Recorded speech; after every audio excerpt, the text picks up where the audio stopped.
Good evening. 7 o'clock. Good evening and welcome to tonight's meeting of the Burnside Council. Please stand for the acknowledgements. We acknowledge this land that we meet on today is the traditional land of the Kaurna people and that we respect their spiritual relationship with their country. We also acknowledge the Kaurna people as the custodians of the Adelaide region and that their cultural and heritage beliefs are still as important to the Kaurna people today. We also pay respect to the cultural authority of Aboriginal people visiting or attending from other areas of South Australia and Australia. On behalf of the City of Burnside, I gratefully acknowledge and pay respect to those who gave their lives for this country and its people. We pray for understanding and guidance in our debate as we make decisions that will impact on the lives of all those who reside, study, work in and visit the City of Burnside. Grant us wisdom as we serve our community. Please be seated. I welcome members to the gallery and ask them to observe in respectful silence as the Chamber deliberates on matters that relate to the City of Burnside. Should there be a fire or any other emergency, the alarm will sound and you are asked to follow directions of Council staff. I need to remind all that Council meetings are live streamed through the City of Burnside website, and a copy of tonight's agenda is available by downloading from this website.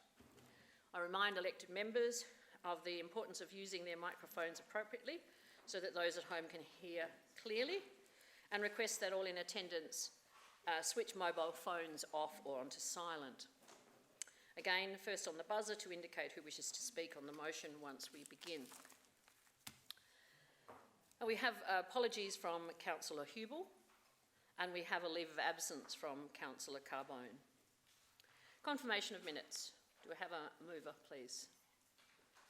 Councillor Piggott is moving, seconded by Councillor Davey. All in favour?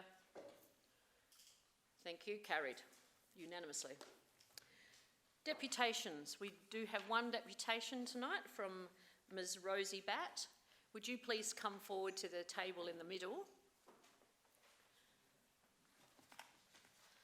And you will have 5 minutes with a warning bell at 4 minutes, so you'll know that you've got another minute to sum up. And at the end of your presentation, there may be some questions from elected members that they wish to ask when you're finished, so if you could stay at that table and remain to answer those.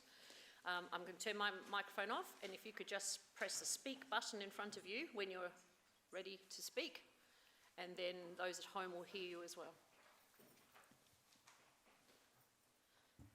Thank you, Mayor. I live at 16 the Parkway, Leabrook, a short street that runs parallel to Tusmore Avenue between Rochester and Davenport Terrace.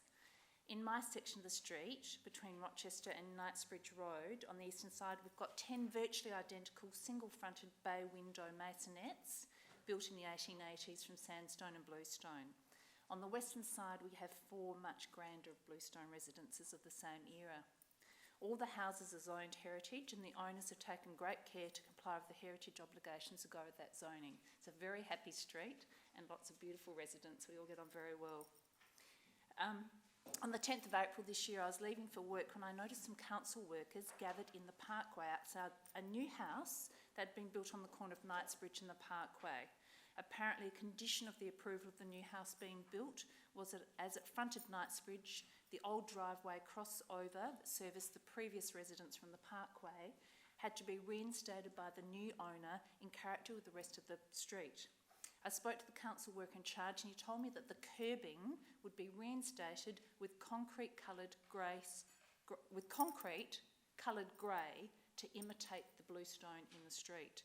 I expressed my horror at that and asked why bluestone would not be used.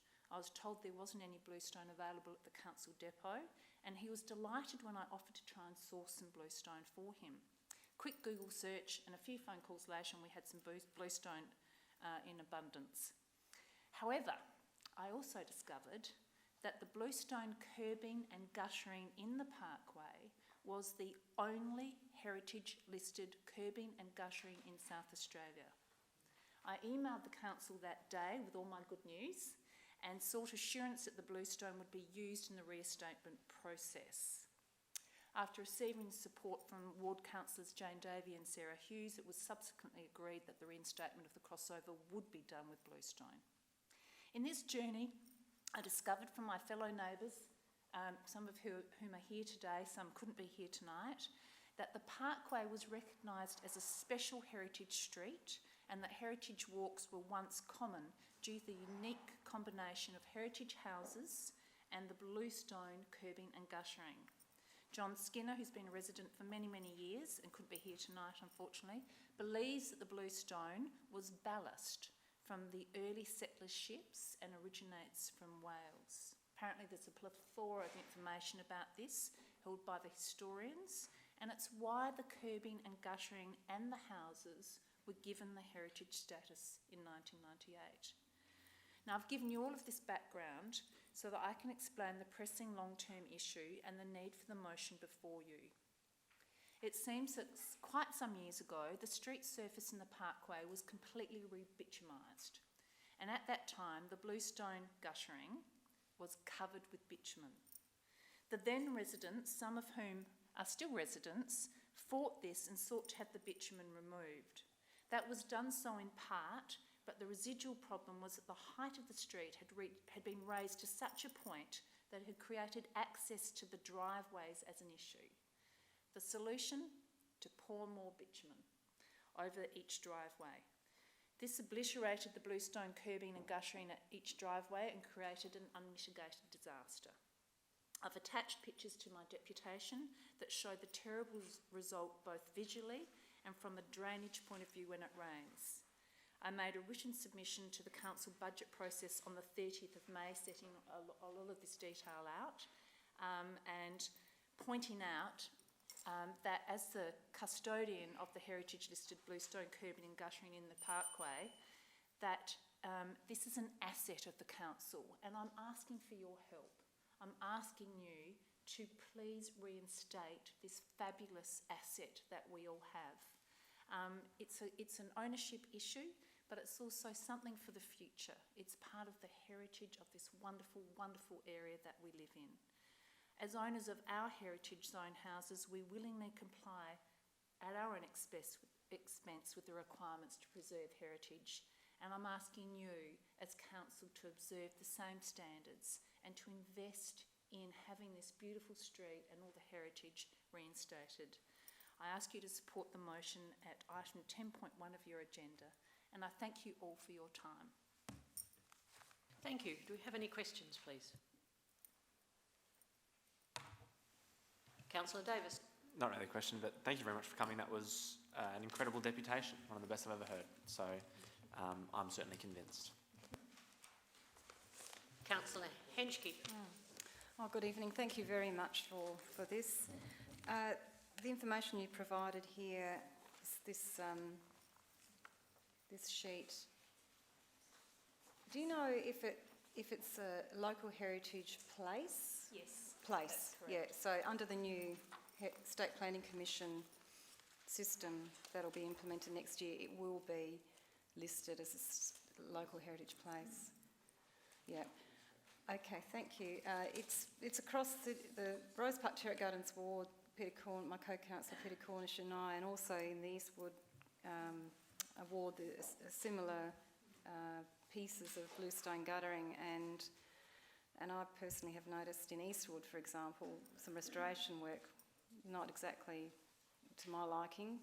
So this is very, very helpful for the City of Burnside overall. Thank you. Would you like me to just add that some other councils have made it a priority in their areas, such as North Adelaide and Norwood, even though they don't have the heritage listed zoning, they have actually made sure that they've got bluestone in their depots and that they are trying to reinstate the guttering and curbing. Councillor Davey. Thank you very much for coming along tonight. It was excellent deputation, as my colleague has said. I have a couple of questions. Do you have any other examples of anywhere else? I mean, you've already alluded to North Adelaide and Norwood, where there are good examples that we can direct our conservators and restoration specialists. Yes, I do. I could give you those names of those streets offline if that would be helpful. Yes, I'd be Yes. grateful for that, And thanks. Adelaide City Council does it as well too. And the other question I have is about the drainage issues, because I understand there are some stormwater issues due to the blocking up of the crossovers. Is that common in wet weather, and are It there... happens every time it rains.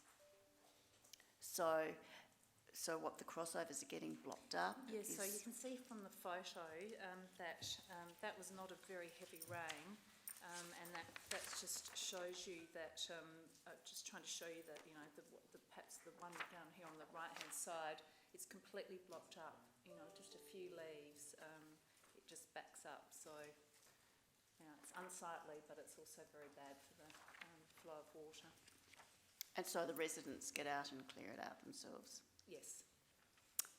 Thanks very much for coming along. Councillor Dawes. Hello Rosie, how are you? Well, Thank you for thank you. coming tonight. I went down the parkway yesterday, walked up and down, so I wanted to understand what the issue was. So I always feel that when something comes before council, it's best to have a look at it firsthand. A couple of questions for you.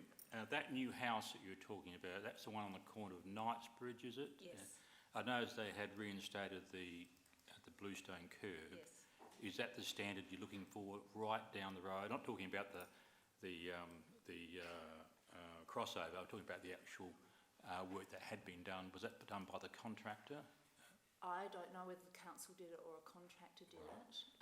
But the actual standard seemed to be very good up that top The right-hand standard corner. where it's been Yeah. reinstated is very good. Unfortunately, the streets also, the curbing also did suffer some damage recently when the paving was done, but I understand that's a separate issue. Right. But there is restoration that needs to take place to that damage as well. And there's some large trees there where the bluestones come away and so forth. Yes, I'm sure yeah. you're not wanting those trees to be removed at all, correct? Am I That's a completely different issue. There were some overgrown verges there where the residents hadn't cut back, and that may have caused some of the ponding, especially on the eastern side. But my main question is about the crossovers there. For us to remove that bitumen, you won't be able to drive your car out of that driveway. Does that mean that we would have to have a look at the camber on the road? Yes, and do you know, I think that's actually just happened in Rochester Street, because Rochester's just had a lot of work done on it, and I don't know what happened there, but I've just noticed that it's cut right down, and the curbing, there are parts of bluestone curbing in Rochester Street that look a lot better now. It looks like when they re-bitumised it, they only did it up to the very edge of the bluestone curbing, so it's a huge improvement there. Yeah, so to me it looks like the camber of the road is so severe on this street that something has to be Yes. done with that. Yes, But that's you're still correct. looking for the stonework in the guttering Oh, yes. as well. Yes. Right. I noticed that up by that house at Knightsbridge, they've used concrete in that stonework, and it looks quite out of place. It is. And that's not what you're looking for? No. Okay. No, we're looking All for the bluestone. right. All right. Okay. No, that's all I had for you. Thank you very much for coming in. Councillor Cornish. Thanks for coming in. Sorry, and once again, really great deputation, one of the best.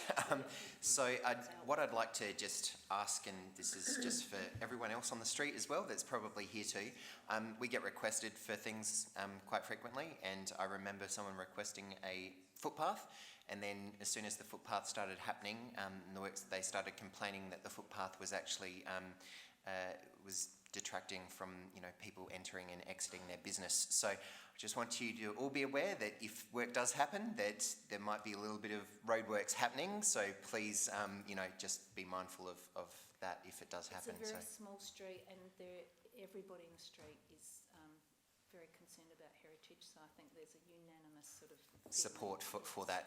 That's really great to hear and heartening to hear. So, but I just thought, there's obviously that inconvenience of a period of time if it does occur, but making sure everyone's aware of that as well. So, thank you. Councillor Davis. The top left picture of your Yes, handout, which street number is that? it's all the parkway. Yeah, but which street number Oh, is that up front of? believe that. I'm not sure. I'd have to, no. It could be outside your house, Nick, I think. I'm not sure. I had a look on Google Earth and I can't find number two. And have they changed? This photo looks different from what's available on Google. Have they changed?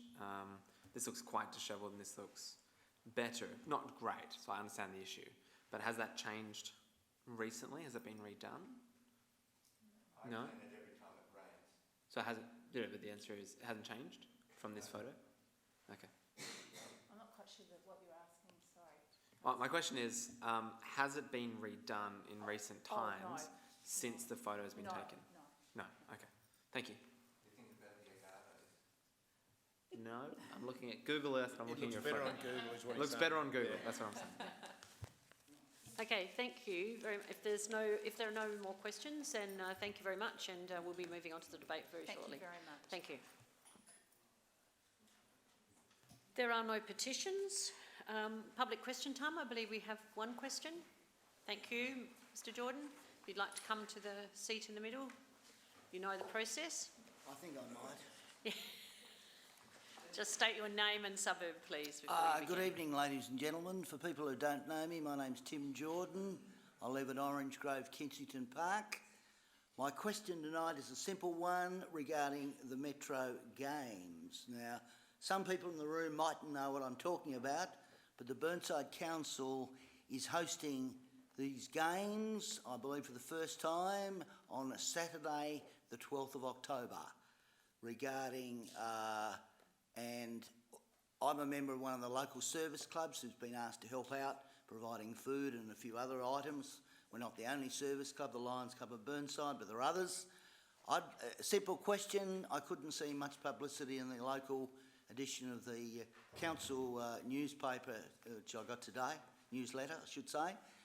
What efforts are made to promote this event to the residents and people in the area? Because I know our club is looking at spending anywhere between $400 to $600 in providing food. So I'm just interested to see what's happening in that area. It's only a month's time.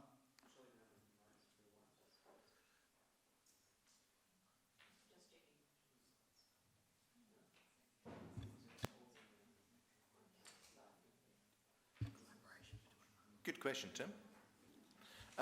The Metro Games, for everyone listening, is a local government initiative between Metro local government councils where the staff get to participate against other councils on a weekend. You're quite correct, the City of Burnside are hosting it this year, and they're hosting it in the Gillinanga Hub. There'll actually be information coming to all elected members about it shortly, but thanks for stealing the thunder, Tim. With respect to what you've been asked to provide as a service club, I'm not aware of that specifically. Basically, it's a barbecue, but which sounds we fantastic. want people to go. Absolutely. My understanding is that there will be at least 400 people in attendance participating on the day, and there's approximately 15 councils already confirmed. So, and donations are going to a local charity as well, so I can assure you it'll be well attended. The other simple question is, I'm sure this has been covered, but I'll ask, are there any provisions made regarding insurance to cover against inclement weather, this type of thing? Bit of a tricky question, but it's a fair one to ask.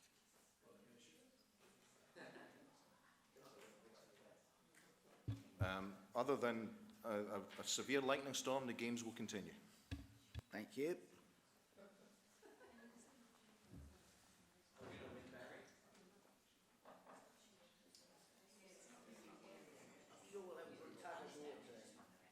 Right, thank you, Mr. Jordan. Okay, we move on to questions on notice. We have the answers already provided there. Thank you, Councillor Cornish. Motions on notice, the Parkway Leabrook. Councillor Davey. Thank you, Your Worship. Thank you. My motion tonight is that pursuant to our heritage policy, or to the heritage policy, the administration undertake an expression of interest process requesting professional and qualified contractors to submit costings and timeframes to remediate and restore the local heritage listed bluestone curbing and guttering street drainage system for the Parkway Leabrook between Knightsbridge and Rochester Streets, and that the results of the EOI be presented to Council for consideration on 10th of December 2019, so that the project can be considered in the draft 2021 annual business plan and budget process, pending Council resolving to proceed. So, as we've heard tonight from Mrs. Batt, this special little area of Burnside is one of the last, it's one of the streets that was subdivided in the 1880s in the Knightsbridge area, as it was called then. And the bluestone guttering and curbing retained in this street is evidence of the early finishes of the early, it's evident of the finishes of the early streets and roads of that time. So what's that, 140 years ago? The curbing is reasonably intact and extends the full length of the parkway from Rochester Street to Knightsbridge Road. It's considered in heritage value as important as a reminder of early engineering practices and street finishes in the newly subdivided sections of Burnside in the 1880s, and it fulfills criteria under Section 23 of the Development Act as a place of local heritage value. The recommendation for its maintenance is that the stone curbing and guttering should be retained in the parkway and repaired as necessary.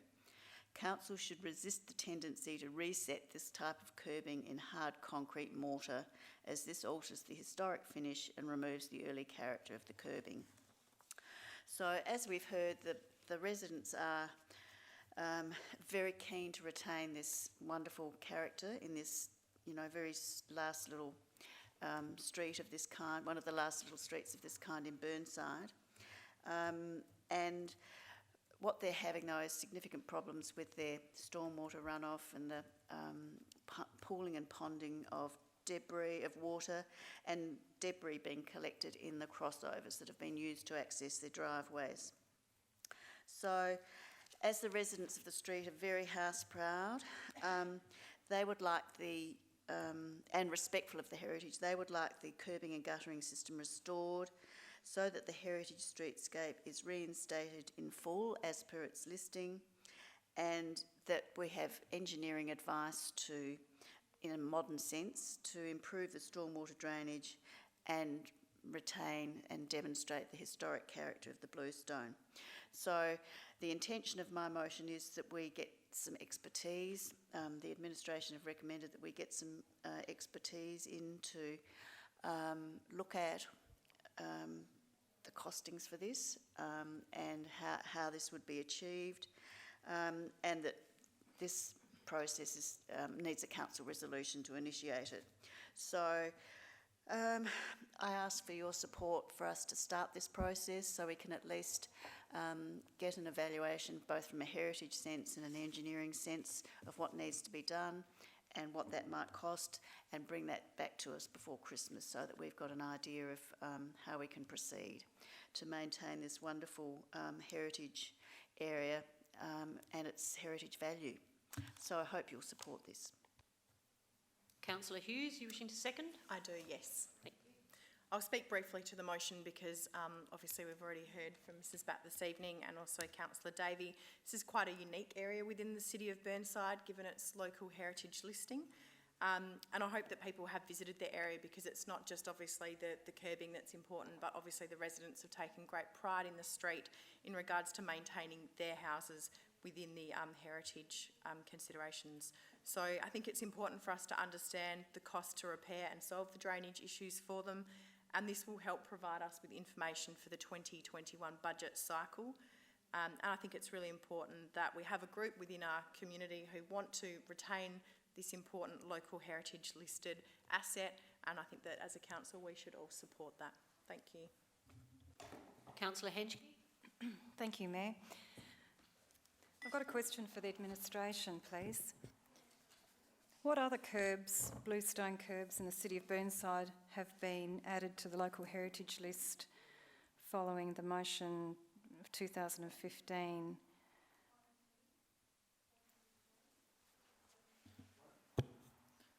Through the chair, this is the only local heritage listed bluestone curb and gutter, and as Ms Bat raised earlier, I believe she said it was the only bluestone curb and gutter heritage listed in the state. So back in 2015, this council wanted to also identify and list the other bluestone curbing in Rose Park, Turret Gardens, Eastwood, St George's, Beulah Park, and a few other suburbs. Do you have a resolution number? I've got on January 29th, 2015, I've got a newspaper article here in Adelaide Now, refers to Peter Cornish, Councillor Peter Cornish told Tuesday's council meeting, heritage listing the curbs in the council's historic conservation zones was a perfect opportunity to value Burnside's local heritage. And it continues to say that the council, only 2 councillors voted against heritage listing the curbs. So why I'm asking these questions is because I'd like to, there's an excellent... Before you go on, Yep. they would have to look that up and be able to, before they could provide you with an answer on that. So if your question is heading in that way, Yeah. they can't answer it at this moment. Okay, so just taking a big picture view of the city of Burnside, there are other bluestone curbs and gutters, and I believe this is an excellent initiative because it not only affects this particular Parkway street, but it affects the condition of other bluestone curbs and gutters throughout the city of Burnside. So I'd like to see this, if the mover would, and Councillor Davey would accept a slight amendment to add on the first paragraph that to remediate and restore local heritage listed bluestone curbing, guttering for the Parkway and other priority bluestone curbs and gutters in the city of Burnside, just so that we just get a big picture view, and then we can prioritise when we come to budget time. Perhaps we need a program, rolling out a program of works. Great sentiment, but I've just been told that it's going well beyond the scope of this particular motion at this time, and it might be an opportunity for you to consider another motion at another time. Oh. All right. The other thing that I just wanted to take up on is that Mr. Cant did tell me that the restoration work that has been done, that was referred to by Ms Bat, has actually been done by our council depot staff. So there is an awareness and there is action already, which I was very pleased to hear about as well. And I thought I ought to pass that on to Councillor Dawes. You particularly asked that question about who'd done the work, and apparently it has been our council. It's really interesting. Yeah. No, they've got it wrong. Adelaide Now, they misreported. So then didn't continue listing them. No, they got the story wrong. That was not the motion. Through your worship, we found the answer to Councillor Henschke's question as well. The motion that you're referring to is C9998, and it's that Council endorse the inclusion of all current bluestone guttering and curbing within the City of Burnside Heritage Conservation Zones as items of local heritage value in the next Heritage Development Plan amendment. That quite simply has not been done because since then we have not had another Heritage Development Plan amendment. So it remains current. Councillor Davis.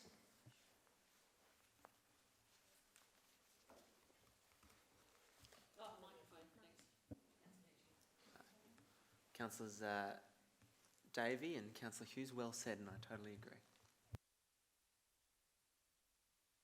Don't have any other names on the screen, so are we ready? Sorry, Councillor Dawes.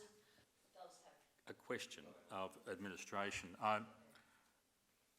What I can't work out is that, and it might be something that Michelle can just help us here, but with these photos and with the bitumen over the crossovers, how can we overcome that without affecting the camber of the road? So I'd just like to hear from the engineering side, because Councillor Davies' motion talks about remediation and restoration of the curbing and the guttering, but doesn't talk about the other engineering issues. through the chair, that's correct. Essentially to address some of the issues in the street, as well as looking at rehabilitating the bluestone, it would need to be looked at holistically, and that would include potentially reshaping of the road. It would also include potentially some works to the drainage system within that area as well. So it would be quite a big holistic project, not just the guttering on its own, because you can't just do that without looking at those others, as you've rightfully said. Well, the reason for the question, I don't know whether we can just make sure that is included in the motion, because at the moment it's inferred about remediation, restoration, but you could take that to mean just the curbing. I think it's a bit more. It's okay, they understand. I'm Okay. assured by administration that it is that what is stated there is sufficient for them to take direction from. Okay. Anyone else? No. So I'm going back to Councillor Davey. Thank you, Your Worship. And I thank everyone for their input, and Councillor Dawes for your correction. I did seek the advice of the administration in drawing up this motion on notice, and so this was the advice they provided us with as the best way to do a holistic assessment.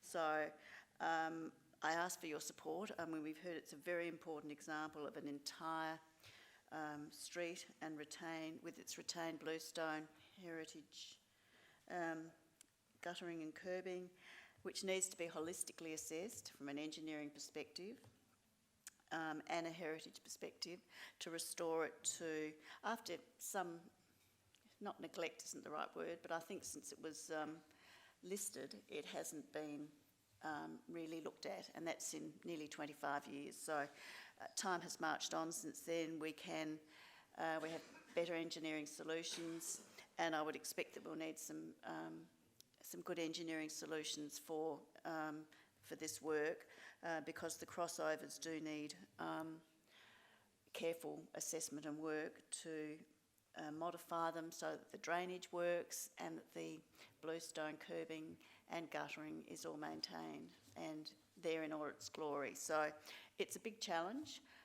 So I hope you'll support this, and we'll look forward to we can look forward to a report in 3 months' time. Thank you. Those in favour? Those against? Carried unanimously. Right, Councillor Davey again, 10.2. Can I defer to Councillor Hughes for this one? She's happy to move this. Thank you. I have to read the motion, don't I? No, do I have to read the motion? It's printed. Okay. Pursuant to the current decision at state government levels of the status of Beulah Park within the council, the City of Burnside supports its residents and businesses located in Beulah Park. Number 2, it supports its local Kensington Park Ward councillors meeting with the local member, the Honourable Vicky Chapman MP, about any changes which may be proposed to the location of this suburb within councils. So I think earlier in the year we had the Honourable Member Vicky Chapman attend a function at the City of Burnside prior to a meeting, and there was a brief mention of some potential changes happening around ward boundaries which were driven by the state. And although this is being driven by the state government, Councillor Davies and myself feel that as local government representatives within the City of Burnside and within the Kensington Park ward, which Beulah Park is a part of, it's important that we're kept up to date with the potential changes or not changes that may occur, as we are getting a number of queries from local residents, and there is confusion around what this potential change could mean to our local residents. So Councillor Davey and myself, being, I guess we see ourselves being as the most likely to be impacted by any changes within these ward boundaries, would like to receive an update from the Honourable Member. Councillor Davey, you wish to second? Thank you. Yes, I'm very happy to second that. Thank you, Councillor Hughes. Yes, this issue's been raised essentially to reassure our constituents in Beulah Park. Because some letters have been sent out to, I think, both residents in Marriottville as well as subsequently residents in Beulah Park, I've been contacted by quite a few of them who are concerned about what the motive is for this, or the rationale, and that we perhaps don't want them, that we're trying to offload them. So I'm very happy to say that I'm very pleased to represent Beulah Park as part of my ward, and it's part of Kensington Park Ward, and the many residents and businesses that are located there. It's an absolutely charming area, full of a range of historic and heritage buildings and some modern ones. And it has a range of challenges, which we need to look at, not least of which is traffic management and the parking issues in the area. We especially have some problems with lots of rat running and through traffic, with vehicles in peak hour, especially trying to avoid McGill Road, Port Rush Road and the Parade. And we're very aware of these issues and are keen to work to ameliorate those for our residents. We've done a lot of work on the bike track to make sure that that route is as safe as possible for all the through traffic going through by cyclists to the city. We've increased tree plantings across the suburb, beautified the roundabouts and ensure that the streets and parks are maintained. I'm not sure if this issue hasn't been raised or if someone hasn't complained as a result of perhaps the selection of Mellor Reserve as part of or as a possible location for a skate park in the recent deliberations on this subject.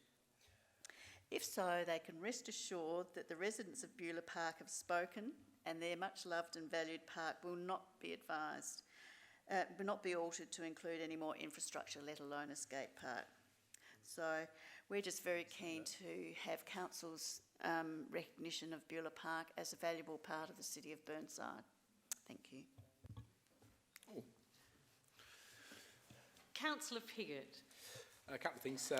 One is, I'm not sure actually Mellor Reserve has completely come off the list on the skate park. I think, from my memory, Kensington Gardens was excluded, but all others are still in play. I'm glad you're responding. I was going to, but I'll let you. But that's not the point, to be fair. And look, if the residents of Beulah Park seek to be reassured that we're not looking to offload them, I'm very keen to do that because, I think Councillor Davey covered the fact that Beulah Park is very much a quality suburb within the city of Burnside. And I, for one, would be very disappointed if that changes. I understand that this is now possible and we need to find out what residents think. But in terms of what council thinks, I'm certainly happy to support the motion that reinforces our love for Beulah Park. Councillor Lemon. Thank you. I'm also very happy to support this motion, but I would make the point, and I expect administration to correct me if I'm wrong, that the ward councillors of Kensington Park don't need this council's permission to meet with their local member. So I just wanted to know that you were very clear that you don't need the nod from the rest of us to make an appointment. But I'm very happy to support this. Councillor Lemon is perfectly right. Anyone has an opportunity to contact the local member at any time over any item without necessarily having to come through us, because you are representing yourselves as well as your constituents. But it is your right. So go ahead. Councillor Cornish. To summarise, I heart Beulah Park too. And Councillor Dave. Yeah, but you go with Councillor Hughes and Councillor Davey go with the full force of council in meeting with Vicky, and we support you meeting her. So have fun. I think the important thing about this is that none of this was initiated by council. This is something that is legislatively appropriate for Vicky Chapman to do, and I think it needs to be separated that this has not been something that has been directed by our council or by Norwood Payneham St Peters Council. This is something that is for the residents to decide through the member for Bragg. Councillor Dawes. I do believe this is a Burnside Council issue. It's not a Kensington Park ward issue. And if it, say for instance, they wanted to move Wattle Park to Campbelltown, and we had council Henry. Around Henry somewhere, but I think Councillor Turnbull and myself, I'll let her speak for herself, would want the acting CEO and the Mayor to be with me, right? So just to have a little bit more presence with our meeting with the local state member. But if that's the way that the motion reads, but I'm going to put it towards Councillor Hughes and Councillor Davey, whether they may even think about that. But it's just a suggestion for me.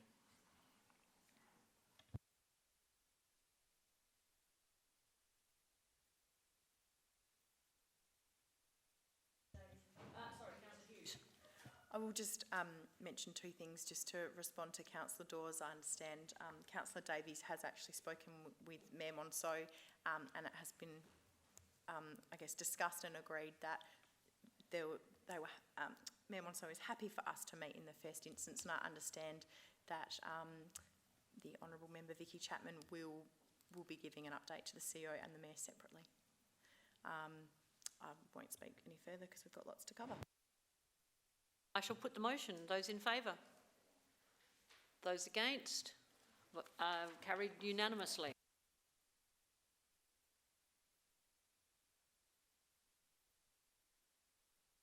No questions without notice, no motions without notice, reports of officers. I'm just going to go through them and ask to see who wishes to withdraw them for the debate. There's a lot of them, and most of these, of course, are reports that have been called for by various elected members during the course of this year. So they are all subsequent to requests that have been made in the past. So I'll start with, except for the Chief Executive's report. The Chief Executive's report, Councillor Cornish. You're writing these down, aren't you? Era Water Audit Committee, Councillor Hughes. Minutes of the CEO recruitment. You may want to get them to use the buttons. Oh, yes, sorry, I'm supposed to use the buttons. Councillor Davis. I'll You give wish it to do that Councillor one? Hughes. Sorry, it was... I'll give it Councillor Hughes. All right, we'll go back. It's 13.1. 13.1 is Councillor Cornish. 13.2 is Councillor Hughes. 13.3, I'm waiting for someone to signify. If not, then we'll go straight through. Councillor Cornish moved. Councillor Hughes seconded. Those in favour? Those against? Carried unanimously.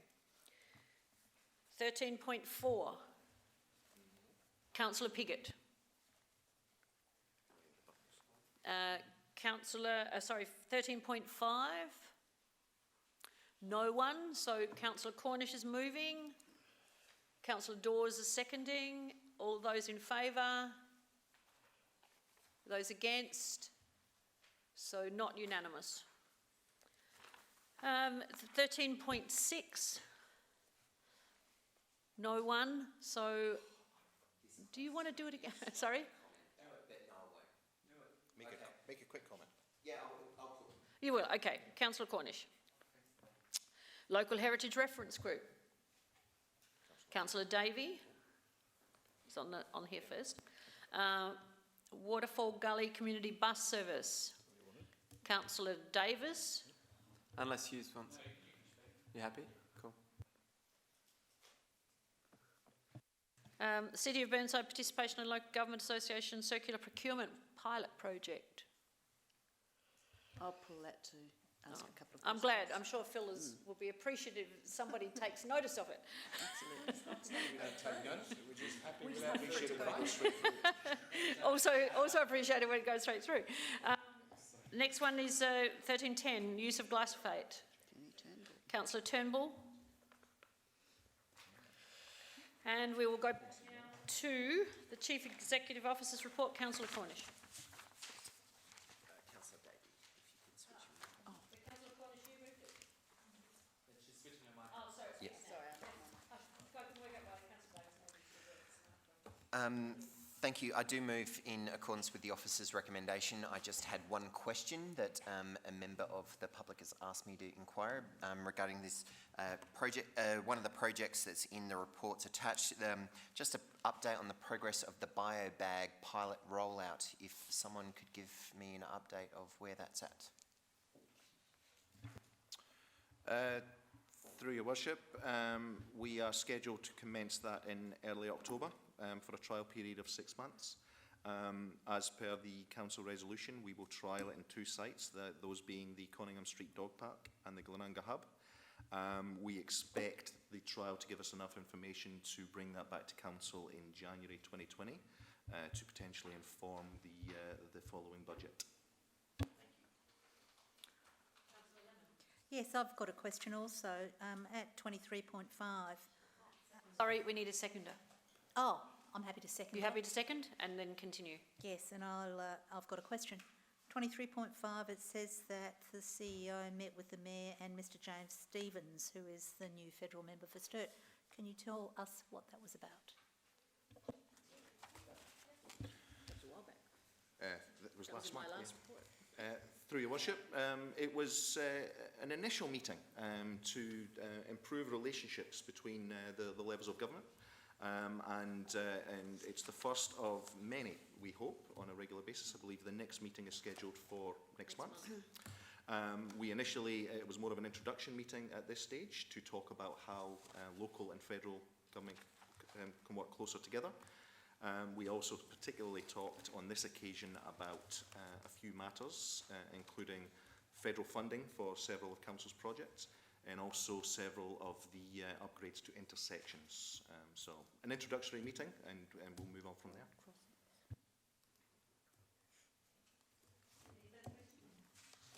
Councillor Davey.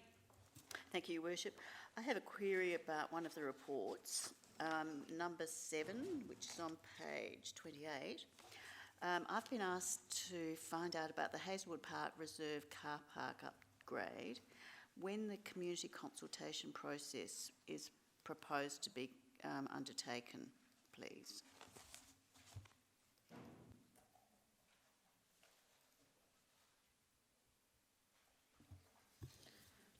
Through the Chair, at this stage we're looking at undertaking that later this year. Later this year? Before Christmas. I'm assuming that's before Christmas because it's later this year. We'll provide the ward councillors an update with that prior to it going. I notice the pool opens. Councillor Hedgie. Thank you, Mayor. I've got a question regarding the Conningham Street redevelopment project. I've read here that there is a problem with the culvert on the site and that this means that the project's budget contingency will be used, some of it will be used to address this culvert. And my question to the administration is, considering that we have these extra expenses, is it possible to reduce the cost of the signage that's just been approved by the Council Assessment Panel to pay for this culvert work? The signage at the site for Conningham Street was recently approved, and the scope for the signage is quite comprehensive. Through your worship, scope reduction is always possible. However, we don't believe it's necessary because the management of the budget is still within budget, and the contingency that is in place for the project is covering the issue with the culvert. So at this point in time, we don't believe that there's any scope reduction required to manage that project.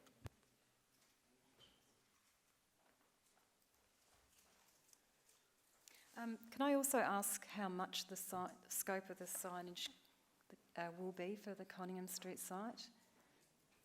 Can we make that public? This is signage at the entrance, within the site, to direct traffic, etc. We will have to take that on notice. And if you have any other questions about that project, you're more than welcome to ask us outside the meeting as well.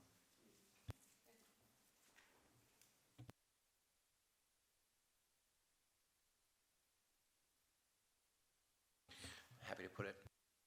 Right, those in favour? Those against? Carried unanimously. Councillor Hughes, 13.2, page 35. I would like to move option 2, which I assume would be moved in 2 parts. Oh, yeah, firstly, that the report be received.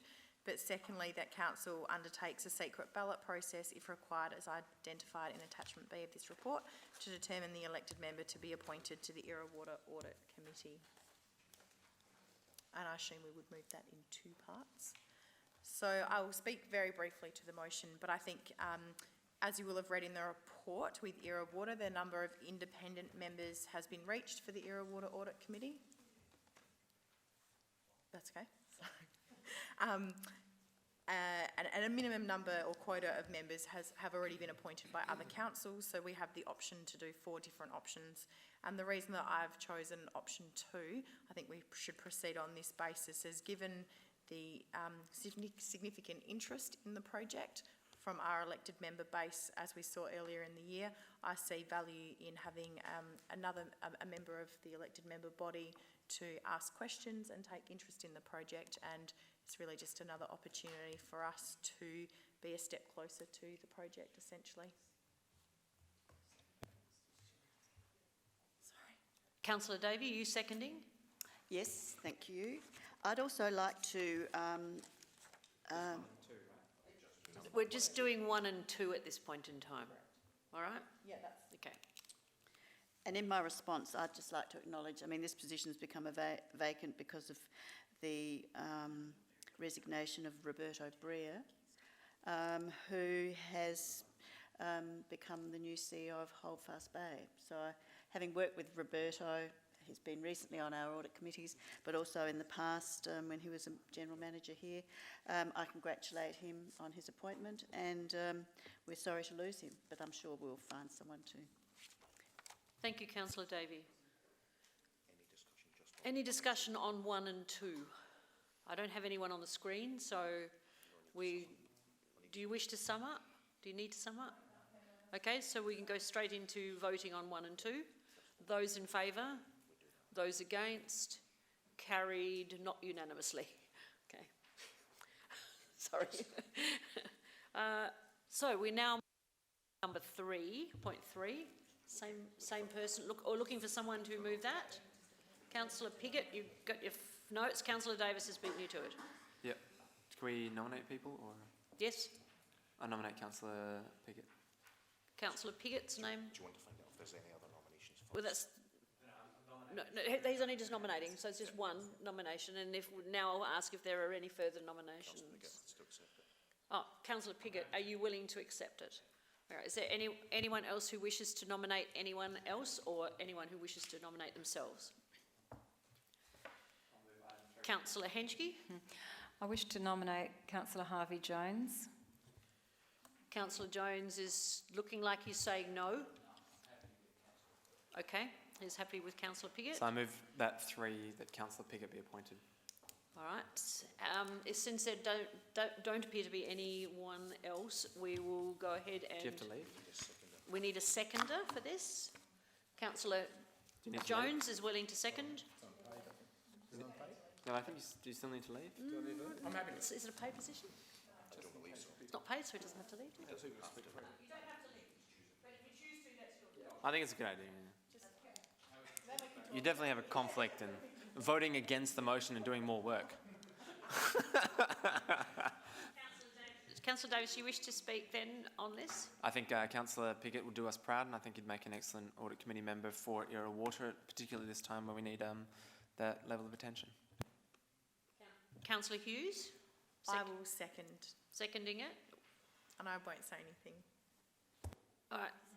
Is there anyone else who wishes to speak on this matter? I have no one on the screen. So are you happy for me to go back to Councillor Davis? And Councillor Davis, are you happy for us to go straight to voting? Those in favour? Those against? Carried.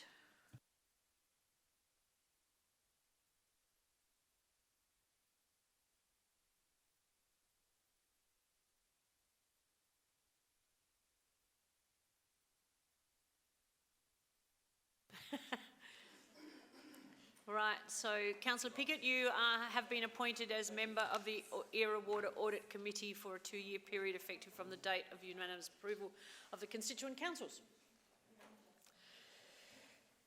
Now we can move on, can't we? Now we move to 13.3, the minutes, no, we've done that one. 13.4, Councillor Piggott.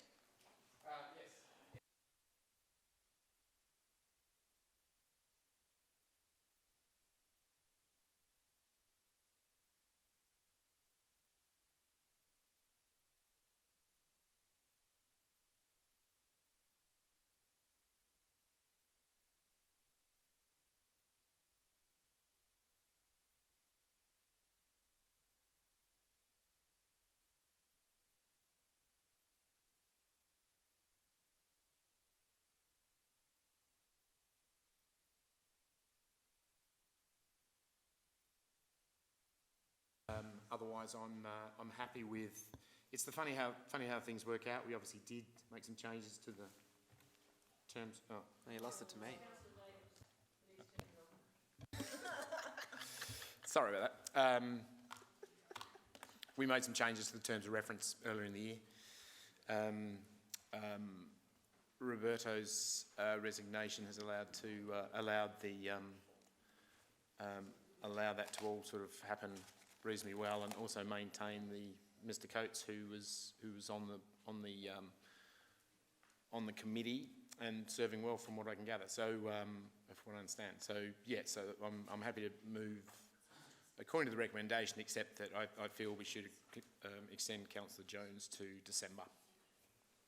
Very sensible decision, or motion, I think. Thank you, Councillor Piggott. Councillor Davis, you wish to second? Yeah, just a sort of point of order, but it seems that there's a comment after each elected member speaks from the chair as to whether it's good or bad or otherwise, and I'm just questioning or thinking whether that's a good idea to continue making comments after every single elected member speaks. I don't believe I've made it after every single member. I'd suggest you review the footage and just check that. All right, I will review the footage. But I think Councillor Piggott's motion is a good one. I don't have anyone else on the screen who wishes to speak. Sorry, Councillor Davey. Oh, Councillor. I just had a question about Mr. Coates. Is he the gentleman who does long distance membership of the audit committee, or is he Flies resident? down from Queensland. Right, and is that... Not at our expense. No, thank you. And is that working well? Is that functioning and he's making a good contribution, a valuable contribution? For the most part, I understand, yes. Councillor Lemon. Thank you. I have a question also, and that is about the chair, Mr. David Powell. When is his appointment up? Because it says, noting his term of appointment is not yet due for renewal. When would it be due for renewal at the moment?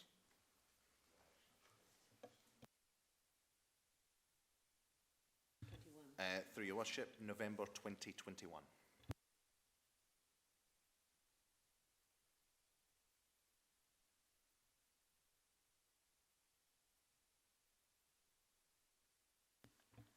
So can I just reiterate, he is, under current membership, he is the chair until November 2021? No. No, through the chair, he's a member, an independent member of the audit committee until November 2021. I see. The chair's appointed on a 12-month basis. So what this is doing is seeking council's approval to extend him effectively by another 12 months as chair. Now I'm really confused. He is currently the chair. Is he due to be the chair until November 2021? Was he the chair up until now? 12 months before now? Was he appointed originally as the chair?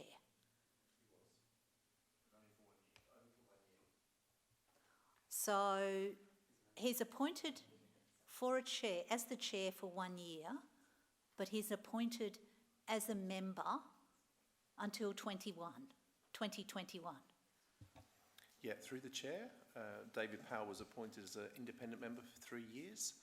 That was starting on November 2018, so it goes through to 2021. He was also appointed for the first 12 months as the presiding member of the audit committee, and this report is recommending that chairmanship is extended until November 2020. What would happen if his term expired after 12 months? Would he just go back to being a member? Through the chair, yes, that's correct. And we'd would have that- to select another presiding member from the independent members of the audit committee. So, okay. So, why don't you want to do that?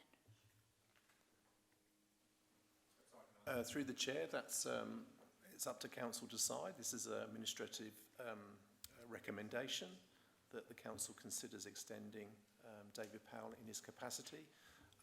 Alternatively, if council decides to extend Mr Coates' independent membership by another year, then Mr Coates would also be a potential nominee. That's not really answering my question. My question is, why are you not wanting to appoint another chair after this current chair expires after a 12-month period? Is that, assuming I've got everything you've told me right, you have a number of independent members that, may I ask my question, please? You have a number of independent members that are appointed for a 3-year term, which means they are up in 2021. Out of those independent members, they select a presiding member once they're appointed. Is that correct?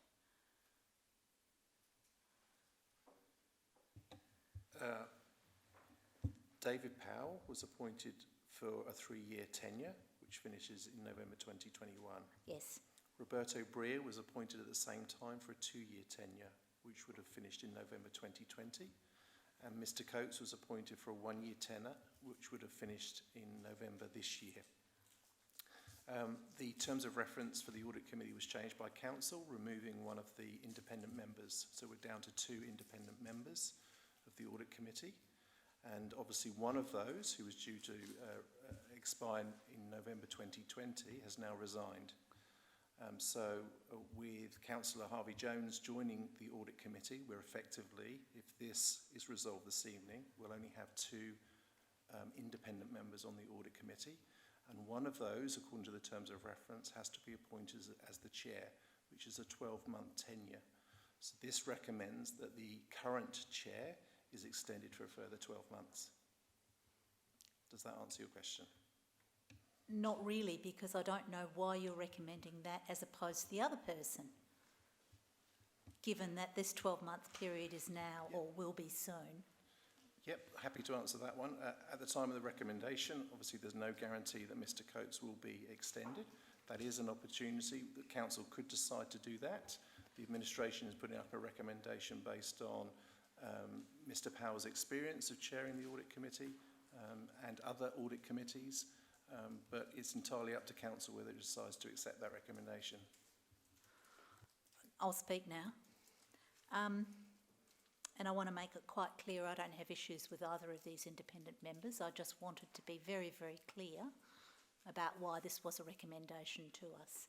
So I know neither of these chaps. I'm sure they do an excellent job at the audit committee.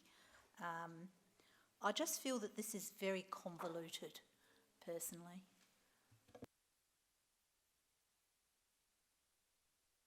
I don't have anyone on the screen, so ready to go back to Councillor Piggott.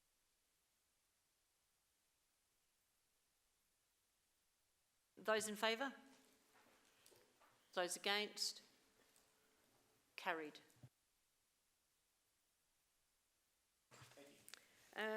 We're now moving on to 13.6. Alexander Avenue, and Councillor Cornish, you wanted to make a comment, I believe. Yes, I'm certainly very happy to move the motion as it currently stands. I think the report is fantastic. The outlook for this event on a Sunday is going to be great.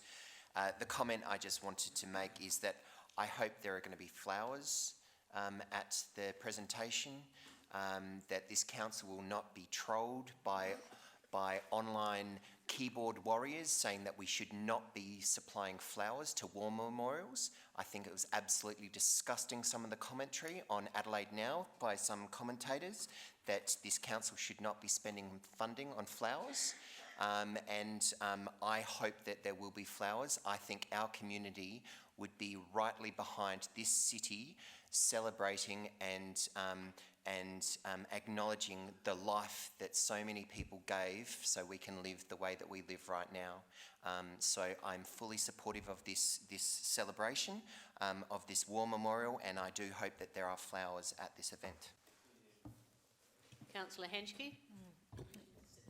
Second this? Yes, I wish to second it. Thank you, Councillor Cornish, and thank you, Belinda. We've talked and the details of this event. I'm sure we're going to make it an amazing day. I know you've looked hard at trying to get external funding, and we've talked about other connections with organisations to promote the event, to get as many people as we can. Can I ask you perhaps to share with the Chamber in regards to the size of the event? There'll be people, there'll be possibly traffic issues. The plantation isn't very wide, and you've been explaining this to me, but perhaps that might be helpful for everyone to understand the significance of the size of this event. Thank you. Through the Chair, due to the amount of public promotion of the event, it's likely that we'll have a few hundred people possibly turn up to the event. So what we're proposing is reversing the event slightly at the set out, that is, in comparison to the July event. Given it's November or slightly warmer weather, we're looking at having people seated in the grassed area. We've got an army band participating as well, so they're likely to be set up on the paved area. So this allows for greater amounts of seating in the grass area. It's under shade, and we'll have a marquee as well if it looks like it's going to be a very warm afternoon.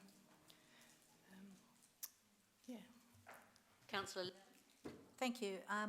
Following on from Councillor Cornish's comments, I would hope there would be not only flowers but wreaths as well.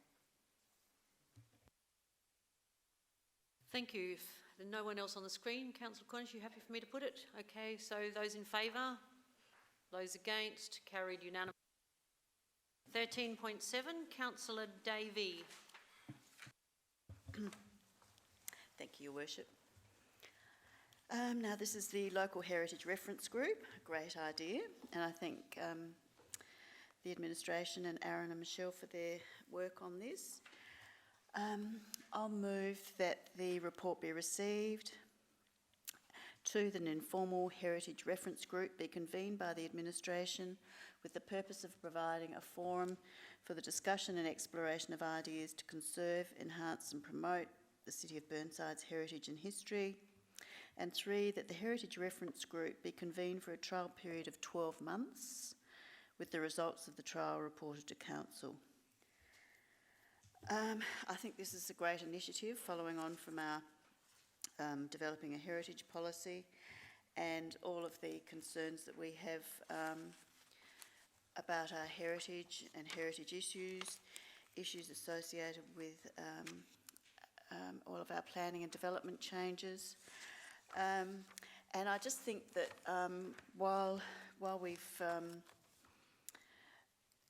the recommendation is for a trial period up to the 30th of June, I think we need to give it a good 12 months to make it a valid and a reasonable heritage group, to get it established and see how it works. So hopefully you'll support this trial. Thank you.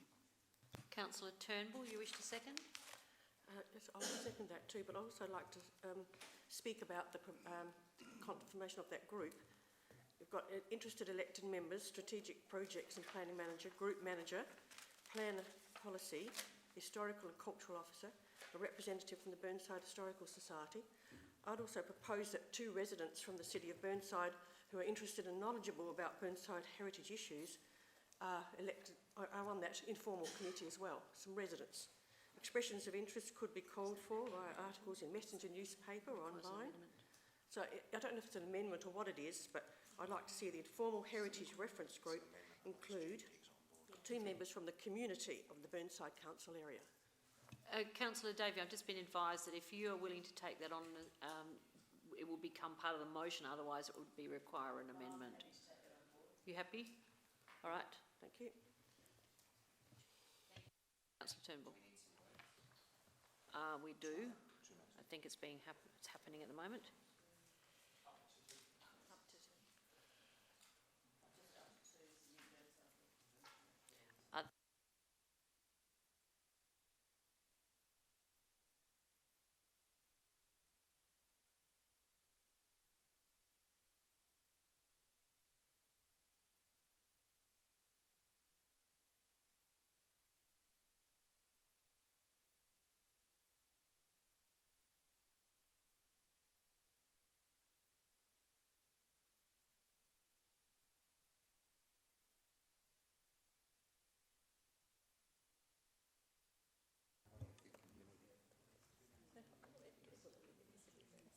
Can I just suggest we don't even need the at least 2, you're specifying 2. No, well, potentially more than 2. That's not what Councillor Turnbull suggested. Arbitrary figure, okay. And could we add then suitable knowledge, expertise and understanding of heritage? Okay. Can you just get them to check that, make sure that... Well, we can work on that. Yeah. But no, thank you, that's fine. Councillor Davey, you happy with that now, number 4? And Councillor Turnbull, you happy with what's now on 4? All right. Anyone who wishes to speak? I don't have anyone on the screen at the moment. All right, then go back to Councillor Davey. Happy to put the motion? Those in favour? Those against? Not carried unanimously. Councillor Davis, you didn't vote. Thank you. Then it was carried unanimously. Now we move to Councillor Davey. No, sorry, Davis. Waterfall Gully Community Bus Service Opportunities. I move that the report be received.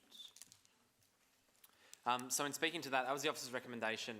What I'd like to do, and I've spoken with the ward councillors as well in relation to this, but I think that there is further opportunity to explore there and have a number of extra questions that I'd like to see. I know that Councillor Hubel's here, I probably would have offered him to move it, but what I would propose to do is that at the next meeting in 2 weeks, that another motion come to council to further define what kind of scope we're looking at and a more specific brief for the administration to further explore this issue. In my view, a further report would probably consider a gold coin contribution, also looking at using potential car parks nearby or different locations to house it, and potentially even paying someone rather than having a volunteer, and if we had a revenue stream there. So I think I think the elected members need to do a little bit more work. I thank the administration for the report, and they've certainly given us some good ideas. I don't think that smart city technology alone solves the issue. It needs to be used in conjunction with something else, something like a bus service, and I'd like to explore that at the next council meeting to just give me some time to absorb the report and have a chat with the administration more thoroughly. So that's what I propose to do. Do I have a seconder? Councillor Jones. Sorry. Yeah, yes, I'll second the motion. The other thing I'd like to explore is state government funding, at least potentially part funding this, given that the Department of Environment owns Waterfall Gully, the park, and that having a bus service might get more custom for it. DIPTI might be happy the fact that a bus service, improves the road safety situation. Councillor Hughes mentioned to me that the way Adelaide City Council operates in conjunction with the state government in terms of their free bus service, and whether there's some co-funding. So I think those are issues to be explored. So I'm happy to second the motion. Councillor Henschke. Thank you, Councillor Jones.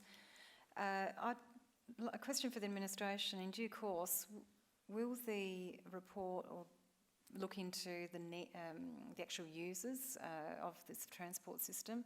For example, are we targeting financially disadvantaged people, isolated people that lack public transport or have mobility impairment? I mean, who are we trying to transport up here, up to Waterfall Gully? Through your worship, Councillor Davis, I believe, alluded that there will be a motion on notice to come to the next meeting of council. At that point, further direction will be given to the administration and we'll be in a better position to respond to that question. No one on the screen, so Councillor Davis. Those in favour? Those against? Carried.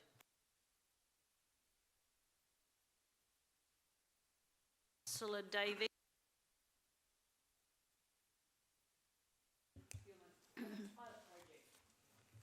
Thank you, Worship. I'm happy to move in accordance with the officer's recommendation that the report be received and that Council endorse the City of Burnside's participation in the LGA Circular Procurement Pilot Project. I think this is, I thank Philip for his report and all the work that's gone into this from the administration. I just have a question. I understand there's a whole lot of work that will be done for the first 12 months. When is it proposed that an MOU will be signed, please? The MOU signing is planned for later this month on the 18th of September at APR Recycling in Kilburn, with a bit of a press presence so that we can promote what we're doing. And what does that actually commit us to? That commits us to a number of things. Firstly, collecting data so that we can understand where we're at with circular procurement. Secondly, increasing the amount of the presence of circular procurement in the procurement process, so that when we are purchasing the items that are covered by the program, which are paper, compost, plastic and building materials, so that circular procurement is taken into account to a greater degree in the purchasing of those materials. That would be 20% of the non-financial commitment or factors in the procurement process. So there's data collection, addition to the procurement process, and then after a year of data collection, looking to set some targets and bringing those to council for endorsement. Thank you. Through you, can this process also include things like the trial and the product that they're trialling at the City of Mitcham, which is recycled tyres being used as permeable road surface? Is that able to be included in this sort of project? Through the chair for my last couple of answers as well, sorry. Yes, that's one. The construction materials are certainly covered by this project, and there are a number of trials going on around the Adelaide metropolitan area and elsewhere that we can certainly look at for some guidance there. Thank you very much. Yes, I'll just speak to this. I think, as again, I'm very happy that we join this trial. Although I want to see a report come to us before we commit to what sort of purchases, how we go into the process. My only reservation I have is that I don't want us to see us have plastic park benches. I mean, I think recycled plastic's great in a whole lot of areas. You know, the bollards, and there's so many fencing equipment and things like that. But I really don't want to see our lovely traditional wooden park benches replaced. Is that what we're considering doing? Through the chair, there's a number of other considerations that are taken into account through the procurement process. So in the purchasing of any item, something like heritage value could be taken into consideration, as well as the circular procurement requirements, so that certainly it wouldn't be a decision only focused on circular procurement.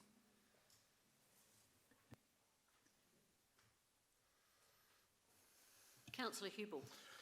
Thank you.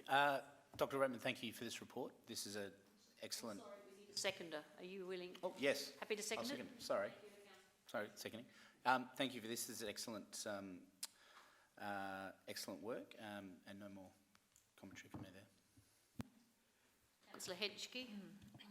Good evening. Thank you for the report, and just want to continue on the idea from Councillor Davey about what's a tangible outcome, what will we be seeing on the ground, and perhaps, you know, one day, I'm just reflecting, could this be a tangible scenario that in our tenders, say for new office furniture in the men's shed, if this was implemented, that we could have recycled furniture in there instead of new furniture and save tons of material to landfill. So will we be measuring that sort of outcome in our tenders? Thanks.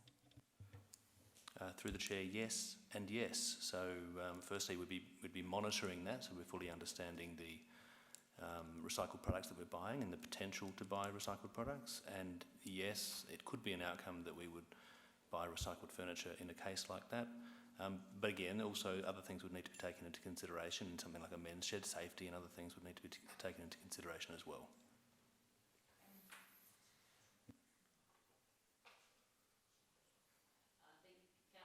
So you've got it now. Yep. I'd like to second Councillor Davies' comments in terms of I don't like plastic in parks. I don't like plastics in even play equipment like those. There's a big push to put a whole bunch of plastic and metal into children's play equipments and things like that, and I think that's a terrible idea. So when it does come to a choice between using wood or recycle, I think the idea of using recycled plastics for things like road surfaces or permeable paving, I think is a great idea. But I think that we as a society should be moving away from plastics because it seems to just be everywhere, and I think you lose that touch. So I certainly agree with Councillor Davies' comments in respect to amenity of parks and especially in children's playgrounds. Councillor Lemon. While I agree that we shouldn't have plastics potentially in park benches or in children's playgrounds, I actually think if it's recycled plastics, I'd rather have recycled plastics than wood, which leads me to a question that I have, and that is, in our procurement process or procedures, do we take into account the carbon footprint of the goods that we're procuring at all? Through the chair, there's currently a 5% minimum level of what's the right word? In the criteria for procurement that goes to sustainable or cultural importance. This project would see that increasing, so that they'd also have an additional 20% of the non-financial considerations being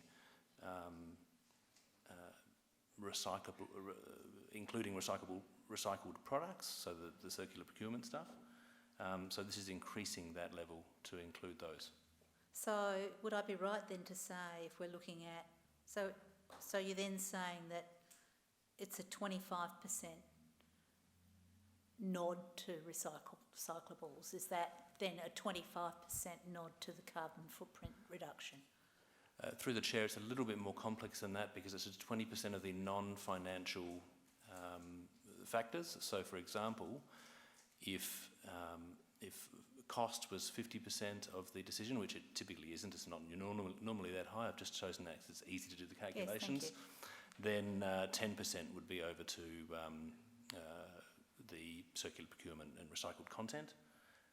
Typically, cost is, according to our procurement officer, about somewhere between 20 and 40% of a procurement decision, and so the recycled content would be 15 to 18% roughly of the decision in that case. Okay, and I'll continue. I actually think that I really do believe very strongly that we cannot afford to be precious about wooden park benches or non-plastic in playgrounds. I think as time goes by, we need to look at the materials that we buy having more than 25%, pardon me, recycled. And I just think it's really important that we start going down that path and continuing down that path, and it changes every year, so there's more and more content of recycled material in anything we buy that we use outside and stuff that we buy that we use inside. And taking your point about the non-financial contribution, I'll leave on a more whimsical note. The financial contribution is always circular because it just goes round and round, doesn't it? Councillor Cornish. Thank you, and thank you for the report. I've just got a question in terms of, obviously, the circular procurement cycle.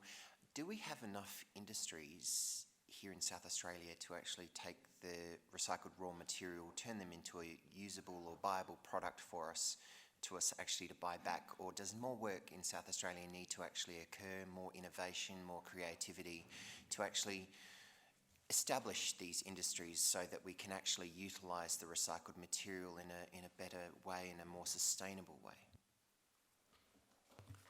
Through the Chair, more work always needs to be done in this space, and at the other end too, so reducing the amount of plastics that we're producing that need to be recycled.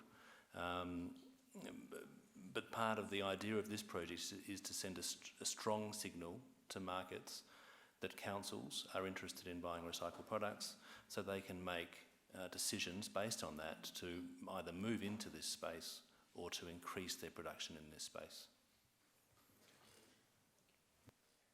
Councillor Henry. Thank you. My last question is, when will we see this being implemented at the City of Burnside? So our capital project listing, every project we spend capital money on, we'll be able to see how much carbon emissions we've saved and offset, etc., when we can start measuring it. And thank you. Through the Chair, this is a slightly different project to what you've just suggested. So it doesn't measure our carbon outputs through the purchasing process. It's measuring the content, the percentage of recycled content in all of our purchasing. That would have an impact on our carbon footprint, but it's not measuring our entire carbon footprint. So that would be something that we would investigate through the Environment and Biodiversity Strategy that's, I believe, up at the next council meeting. The idea of measuring carbon footprint may be an action that comes through that. Yeah. Councillor Day. Thank you, Your Worship. I just have another question. I recognise para 23 talks about the strong, and you've talked about the local government sector wanting to make it and demonstrate a commitment to the circular economy. We've got, it's quoted here, to address the impacts of the China National Sword Policy.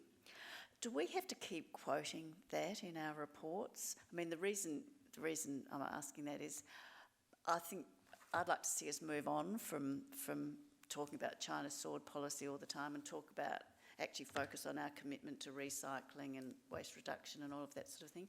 Is that possible to do in writing these reports? It's just being picky, I know, but... It's a neat observation. As through the Chair, sorry.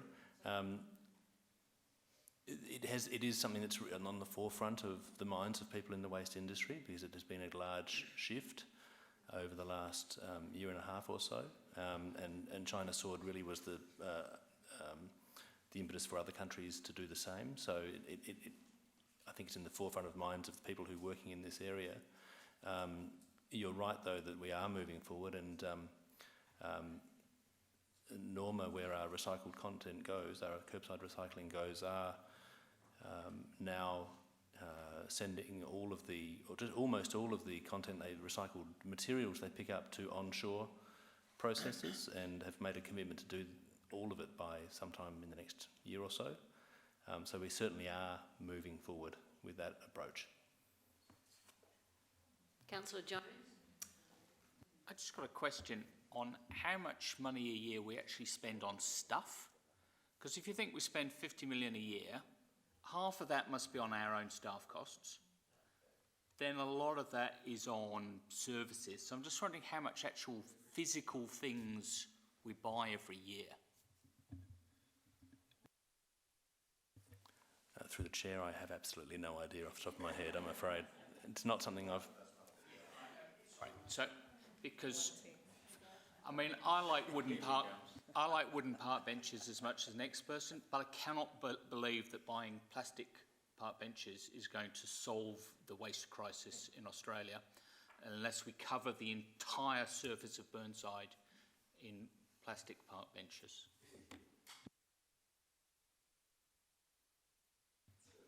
Through the chair, that's one of our considerations in this project and why we do need to have that initial year of data collection to ensure that we can set reasonable targets and have the most appropriate impact while moving in the right direction.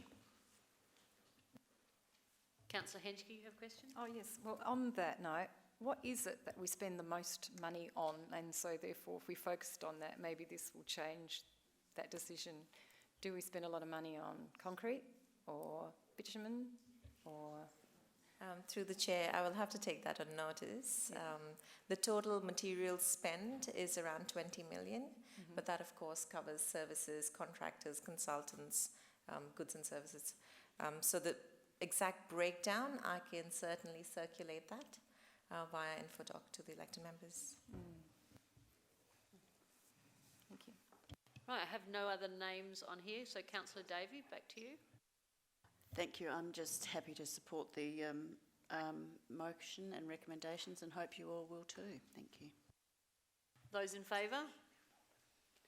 Those against? Carried unanimously. Just add, and I'm leaving it until after because this is just a congratulatory note on the leadership that has been shown by Phil, Dr. Roatman and the staff of Burnside in the development of this project. So thank you for your initiatives and the work that other staff have contributed to it as well. But I believe it's under your leadership, so correct me if I'm wrong. So thank you. Turnbull. We are now to page 133, 13.10. Thank you, Mayor. I move that the officer's recommendation that the report be received. Anyone like to second it? I do want to speak to it. I do want to speak to it. Yeah. I do. So speak to it first. Okay. I'd like to thank you for such a comprehensive report. It's very reassuring to know that Burnside Council has a comprehensive risk assessment in place. I have a few questions. One is, how does the Burnside Council ensure that operators of the glyphosate spray, including contractors, follow the guidelines on the personal protective equipment? Through the Mayor. We undertake spot checks. I wondered, yes, thank you. So every single month we have a random number of sites to visit, and we do that across the organisation. Right, thank you. My next one on page 141, it says the PPE, personal protective equipment, includes gloves and masks, but the report just says required PPE. Can you define required? Is that gloves and mask or just gloves? Through the Mayor, every single chemical is risk assessed separately and may require slightly different PPE to be used at any given time. So required PPE is that's identified for use as part of the risk assessment. It could be gloves, it could be masks, it could be more. Right, thank you. Next one. Now, how much training and when do you update the training? It says that operators get training. And is this updated yearly, 6 monthly, whatever? Through the Chair, officers are trained in the use or the handling of hazardous chemicals every every 2 to 3 years, which is completely appropriate for the industry. They also will regularly go through risk assessments, develop them, revisit them, refresh them, and also ensure that if any changes do occur in the chemical that they're using or the environment in which they're working, they'll make adjustments. Right, okay. My last one is, will the council staff please advise council of any future changes to the workplace health and safety status of glyphosate? So if something comes up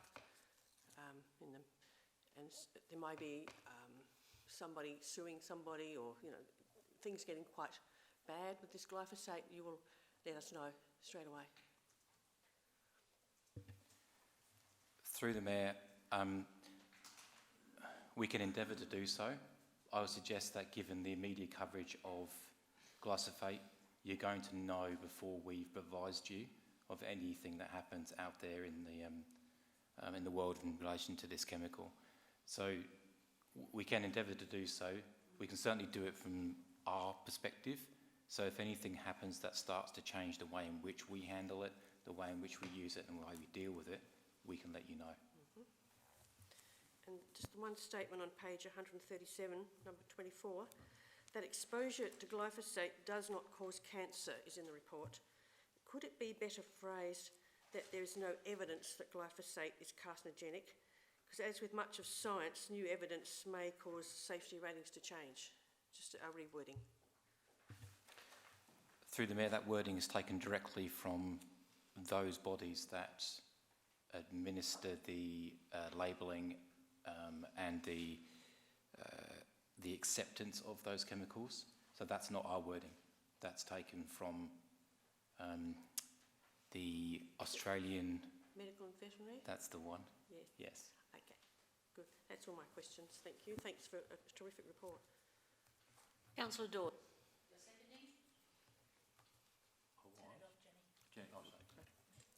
Yes, I do wish to second this motion.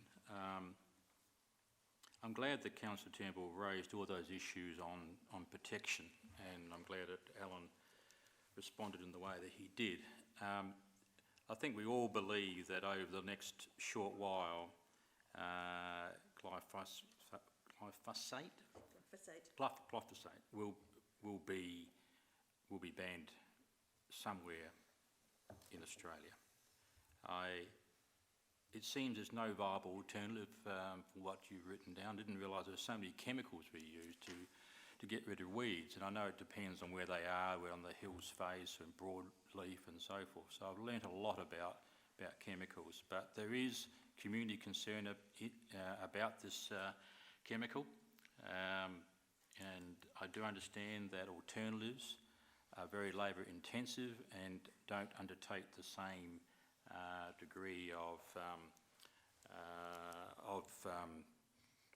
getting rid of weeds as what glyphosate does. So I do really advise administration that this is an issue that is going to continually be around us, and I'm pleased that Alan has said that as soon as more evidence comes available, we'll stop using it. But as with the chemical world, they always find solutions over a period of time. So I believe in a very short period of time, glyphosate won't be used by any council. But protection is the main issue here, and I think that we've got that covered. But very pleased to second this motion. I'll just take an opportunity to clarify something there, just to clarify an answer that Alan gave. We will continue to seek and receive advice from the necessary bodies, and if any of their positions change on it, that's when we will report it to council. Councillor Henschke. Thank you, Mayor. Thank you for the report. And my question is, where do we sit City of Burnside in relation to other councils in the quantity of this chemical that we use? Do we have any sense of whether we're a big user or an average user? Because eventually, we'd have to look at reducing the use of it, and there are a lot of this big worldwide push to to stop the use of it, and it's happened in certain countries around the world already. Thank you. Through the Mayor, we are a large user of chemical weed control methods. That's more broadly across not just glyphosate as a base product, but you know that you can see the number of different products that we use. Because of our fairly unique environment, which is hill face down into the urban environment, which carries with it also some pretty significant creek lines and other areas. Also because we are very progressive in terms of biodiversity and that sort of, those sort of areas, that does mean that we do use a reasonable amount of this chemical, or should I say chemical weed control methods. Councillor Hughes. I just have a question in regards to paragraph 46. There's mention of a do not spray list, and I'm just wondering how many residents are on that list, how we publicise the list, and do we notify residents before their properties are sprayed or outside their properties are sprayed? Okay, I can't answer the first question, but I can come back to you with the numbers on the no spray list. Unless you have a number on top of your head. Ballpark. Okay, so a couple of hundred. Okay, a couple of hundred. Okay. Of the verges we look after, that's about 3,500. So a couple of hundred of those are on our list. Every time a resident goes on to the verge list, they are advised of the options that are available. One of those is around weed spraying. In the main, people respond to seeing the operators in the area and will phone us up if they have any issues. However, those that are on the list, we pre-notify. Okay. So you only would use the chemicals There on are people that you're maintaining the verge, so people that maintain their own verge, we don't spray anyone's. We do still, sorry, through the Mayor, we do still use chemical treatments on the edges of verges that are maintained by residents. It's a base treatment, regardless of whether the verge is mowed or not. What I was going to say was there are some cases where we take steps to advise residents days in advance because we are aware of their sensitivity, and they take the opportunity to be away at that particular point. Okay, thank you. Councillor Lemon. Yes, I want to take this opportunity to let the Chamber know that I have a lot of faith in the national body that actually controls the use of this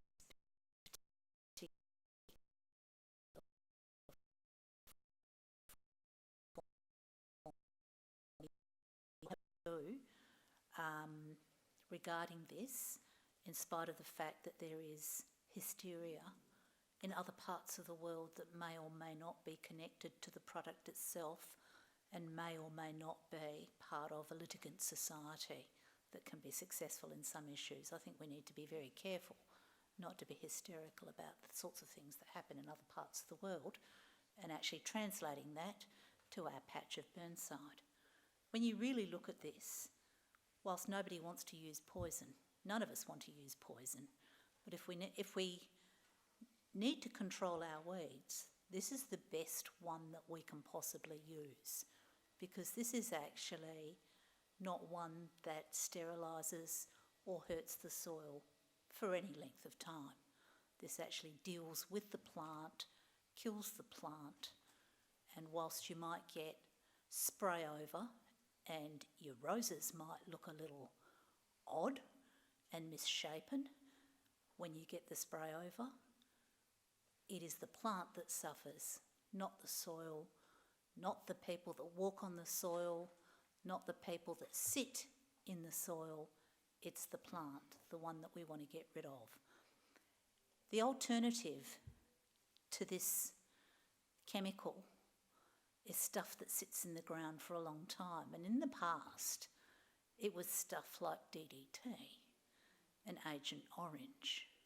Now, I for one am very glad we don't use those products anymore in our country and leave it in our soils. So I think we need to be very mindful that as technology and chemists move on, There will be better products than this that are perhaps less conducive to mass hysteria, but right now it's the best we've got. We appear to have it under control. Our national regulatory body says it is the best we've got. The conditions of use on any pack that you buy and you use constitutes a legal document. And if you do not actually use that product according to the manufacturer's instructions, you are in fact not using it legally. If people haven't and caused themselves injury, they are at fault if you wanted to be a lawyer about it. So thank you very much for this very comprehensive document. I'm very glad that we have answered the questions that appear to have come up from other sources in this chamber. And I, for one, think we're doing it well in Burnside. Councillor Day. Thank you, Worship. Yes, I too thank you for the report, for everybody who had input into it. It's very comprehensive and it answers a lot of our questions. My one query is about thermal. I'm a great believer in thermal controls. I get out my kettle and stick that on weeds, but I understand the limitations of that in such a huge area as the city of Burnside. On page 147, we've talked about we use thermal controls in playgrounds and schools. Is that currently? But because we've then got in another section, in C we talk about it in schools and playgrounds, and then in D we say thermal investigated and not pursued. And I read the limitations of thermal in terms of needing diesel to power it and that it's labour intensive. I'd like to see us using more thermal weed control, if that's at all strategically possible. Could you just mention a bit about the limitations of it, please? Through the Mayor, the reference to D is not our council. That is another council. Yeah, we've never actually used thermal weed control as a method of control.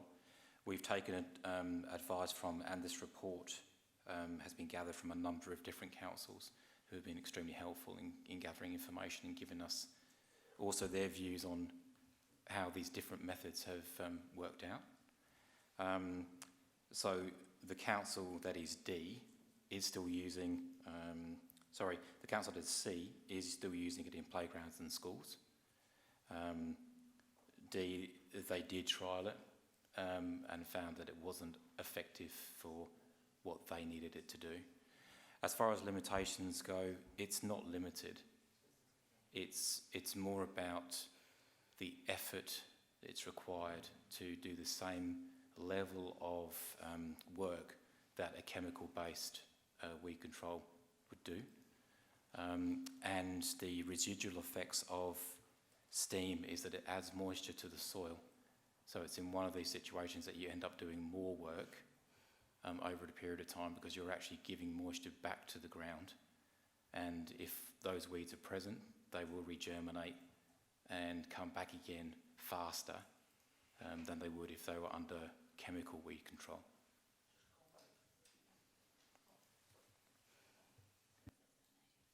Councillor Henschke. Oh, thank you, Mayor.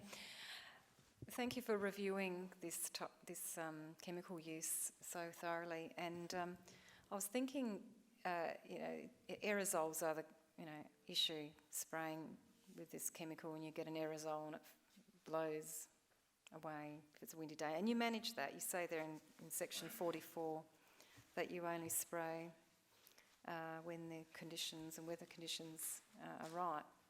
So on that note, does our equipment that we use to spray, is it an aerosol style equipment, or do we need to invest in low to ground spray equipment? Have we got the latest equipment that doesn't produce the fine aerosol perhaps in bygone days we used to use? Thank you. Through the Mayor, we do very little broad spraying. Most, if not all, of our spraying is done on a spot spray basis. So at least in the parks, they carry backpacks, much like people do at home. It's from an aerosol perspective, it's air charged, so they'll pump up the pack. It puts pressure into the unit. That pushes the mixture through the wand. That wand is about that far off the ground. So is extremely targeted. We do try to minimise overspray as much as possible, and that's normally achieved. Even with our contractors who do our roads and verges, they also use a very low to ground application. Councillor Davis. Very, very quickly, in my view, a number of different agencies around the world are looking at this, and including Australian agencies, looking at the use of chemicals, various different types. And I'm not a chemist, and I can only accept their recommendations into the products that we use and the PPE that they recommend for their use. So I personally don't have a problem with our current practices. And if it's determined that there is a problem at a later stage, well, then that's a matter for a later stage. But until this time, you have to rely on the expert advice. So I don't have a problem with our current practices. Councillor Jones. Yeah, I'm confused by these no spray verges. So we own the verges, is that right? Through the mayor, the council, I would say, owns them. They're within the public realm that we look after. That's correct. And these people don't want to maintain the verges themselves, and yet these tinfoil hat wearers say that we can't spray them with weed killer. I mean, it's just outrageous.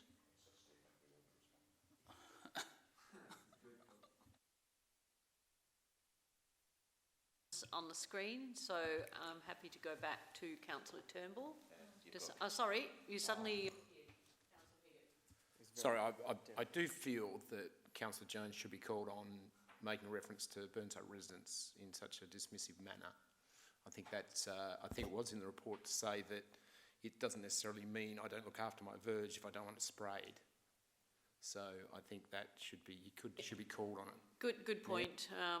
I'm hesitant to make any comment on anything after I've been chipped earlier tonight, but I was also concerned about that comment, particularly when there are some people who are sensitive to sprays and are affected, their health is affected by the use of sprays, and therefore those people's health needs do need to be catered for, and I congratulate the staff for taking that on board and taking note of those people who do have genuine medical issues related to the use of sprays, chemical sprays of all kinds. And it could be something as simple or relatively simple as asthma, but asthma is also a killer.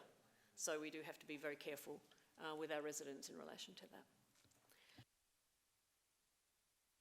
Councillor Turnbull. I'll just sum up by saying thank you again for such a comprehensive report, and while repeating, it's reassuring to know that Burnside Council has a comprehensive risk assessment in place, and I feel a lot better about it all. Thank you. Those in favour? Those against? Not necessary. Carried unanimous. 14. Mayor, could I ask for a 10-minute break?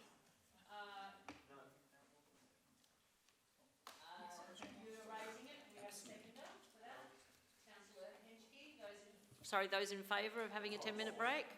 Having a 10-minute break? Oh, we've also got a confidential as well. Yeah. Okay. All right. Well, you vote on it. Okay. Those who are in favour of taking a 10-minute break, please raise your hands. Councillor Henschke seconded. Yes, it was already seconded by Councillor Henschke. Right. Those against? Right. There will be a 10-minute break at this point in time, and we will resume at 9:03. Sooner you are back on time.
members be seated so we can start, or at least so I can get 7? 1, 2, 3, 4, 5, 6, 7. We have 7. Right. 14 on page 149. We have Happy nothing to move.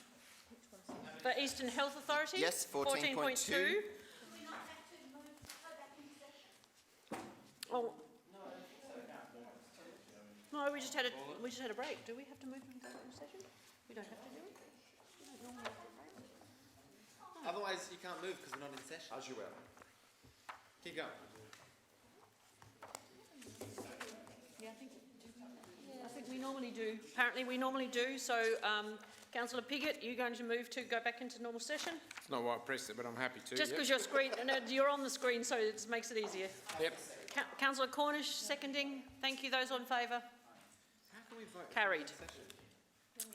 Right. The next one is Eastern Health Authority. I did press it in regard to the AHA, and I don't think you've taken that to vote yet. Sorry? I had a question in regard to the AHA, Right. if I may. Yes, certainly. Yes, I believe it's been moved and seconded. Is that right? Councillor Cornish moved it, but it actually happened before we'd have gone back into session. So technically, Okay, do you want to start that again? I think it might be better to do it again. So 14.2, do we have a mover? I'm Councillor happy Cornish. to second. Seconded Oh, by. move it.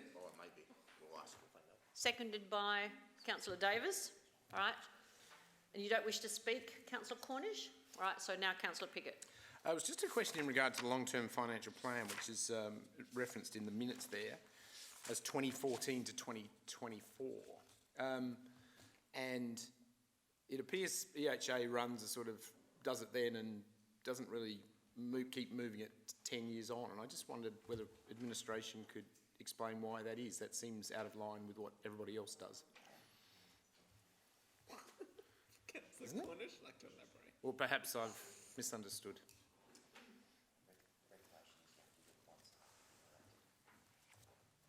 That's not the question.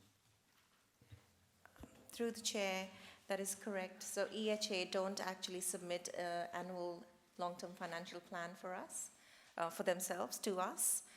They seem to be doing a periodic long-term financial plan.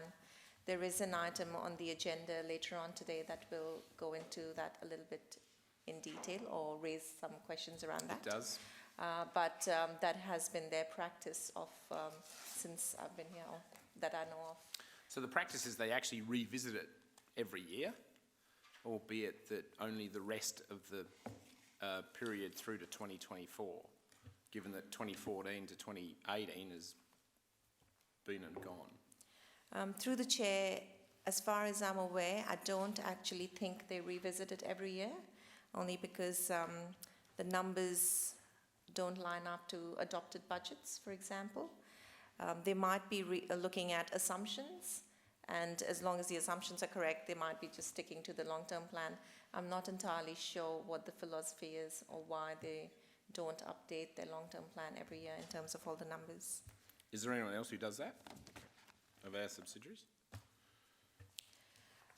I believe we don't also get a long-term plan from Highbury, but that's a slightly different case because it's in closure. I don't recall seeing one from East West, a long-term plan. I have certainly seen budgets. Earwater do a long-term plan. Brownhill Keswick Creek are currently preparing their long-term plan. So I believe it's just EHA and East West that we don't get an annual long-term plan from.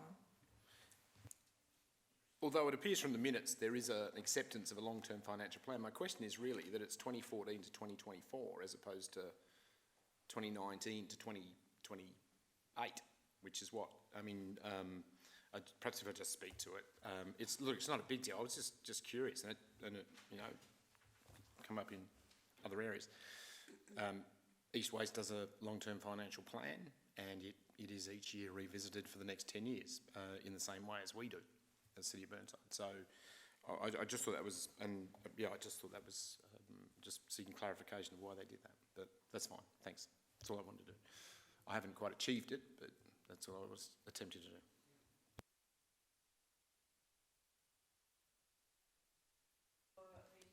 I'd actually, I can, if I can sum up.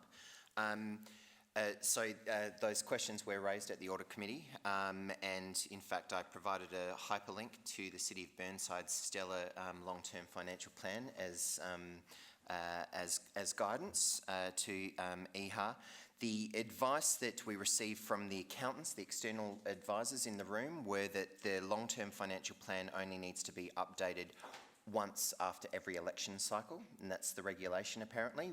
The City of Burnside does it more often, and that's fine, and I think we should do it, and EHA should move to a yearly balance, and the Audit Committee at EHA are looking to do that. So it is something that is being looked into, so hopefully that answers everyone's questions. Peter, you happy for me to put the motion now? Those in favour? Those against? Carried unanimous. Nothing from Highbury Landfill Authority. Next one is Era Water. Does anyone wish to move that? Councillor Jones. I'm happy to move it, and may I just say how delighted I am that the aquifer is building up a pressure plume. Do we have a seconder? Lemon? I'm happy to share Councillor Jones's excitement. No, getting on the excitement. Sorry, Councillor Piggott? I have a question. What is the status of the report that Council asked for from the third-party engineers, please?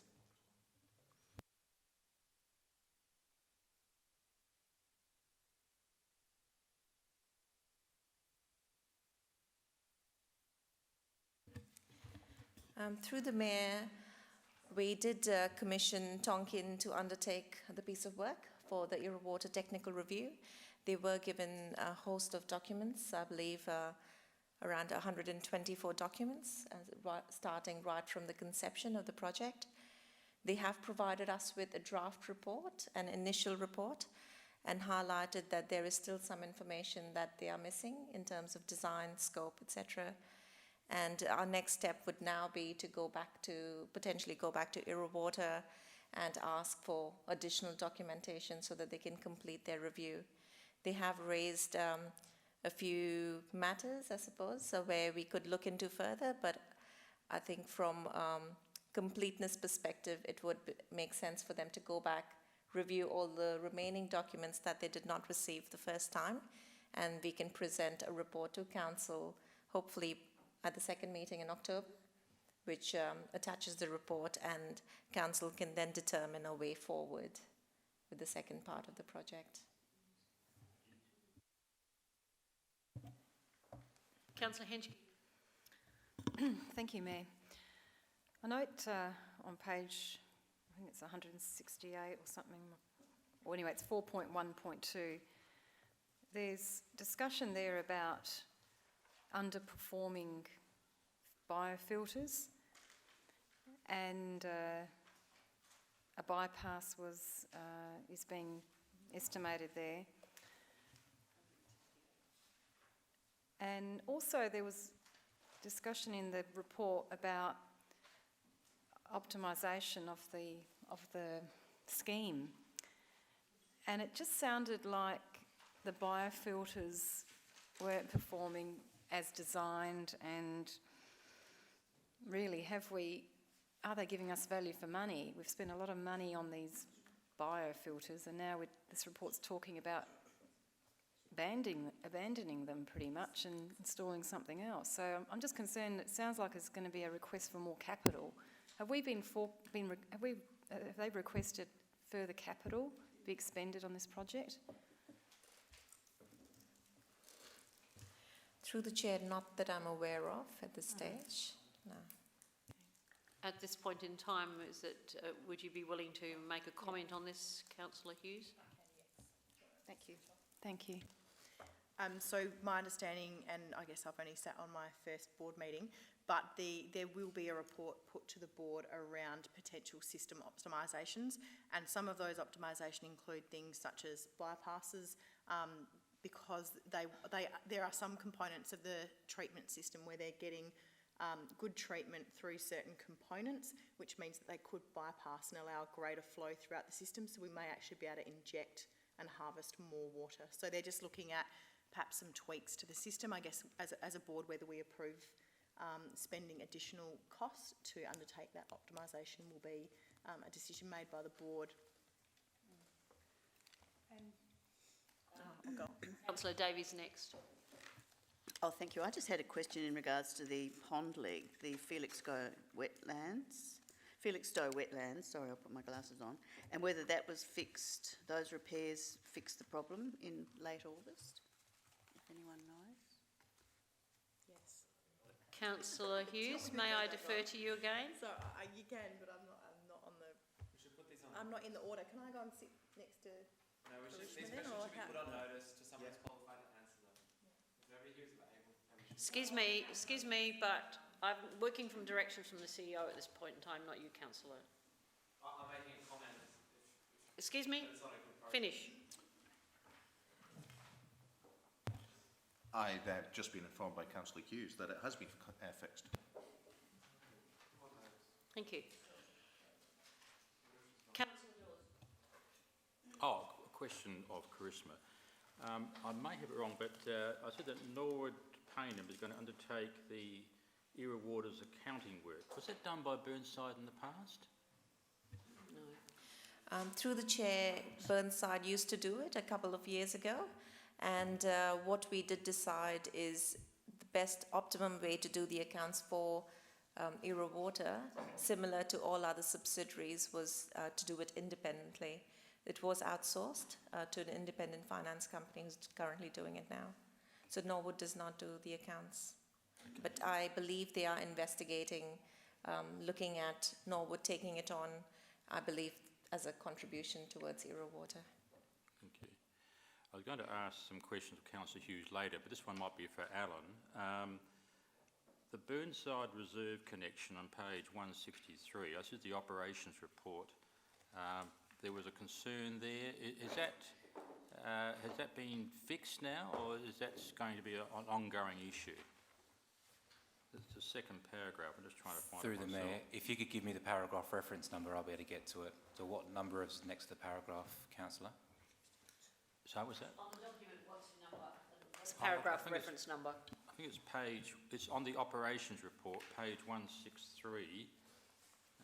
There was an issue with a reserve connection. And I can't find it now because I wrote it down. Mr. Cant can answer that one.